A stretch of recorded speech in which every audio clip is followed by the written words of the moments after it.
শেখ হাসিনা সহ আওয়ামী লীগের শীর্ষ নেতারা পালিয়ে গেছেন দেশ ছেড়ে, আর বিপাকে পড়েছেন তৃণমূল আওয়ামী লীগের নেতাকর্মীরা। এরই মধ্যে এখন নতুন সংকটের মধ্যে পড়েছে ৭৫ বছর বয়সী এই রাজনৈতিক দল। তাদের নেতারাও নিজেদের দোষ স্বীকার না করে একে অপরকে দোষারোপ করছেন। এসব তথ্য উঠে এসেছে বার্তা সংস্থা আল জাজিরার এক প্রতিবেদনে।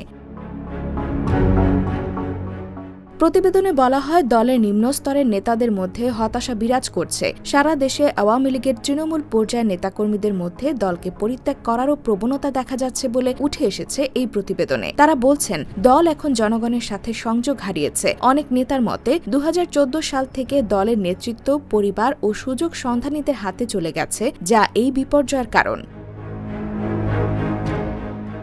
এদিকে আওয়ামী লীগ এখনও ছাত্র আন্দোলনের জন্য কোনো ক্ষমা প্রার্থনা করেনি। ফলে সব দিক থেকে দলটি এখন কঠিন অবস্থানে রয়েছে। বিশ্লেষকরা বলছেন, শেখ হাসিনার পর দল পুনর্গঠন খুব কঠিন। দলের নেতাদের মধ্যে একতা না থাকলে ভবিষ্যতে ক্ষমতা ফিরে আসা সম্ভব হবে না। এর আগে শেখ মুজিবুর রহমানকে ১৯৭৫ সালে সপরিবারে হত্যা করার পর দলকে পুনর্গঠন করে ক্ষমতায় আসতে আওয়ামী লীগের সময় লেগেছে ২১ বছর। কিন্তু এবারের পরিস্থিতি সেবারের চাইতে ভিন্ন।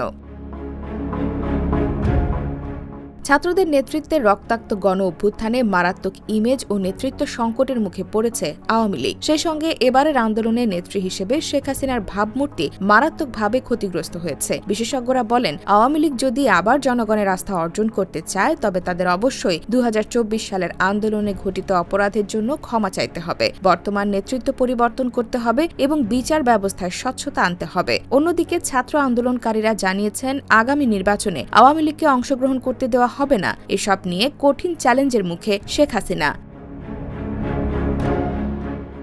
IBTV USA, new York.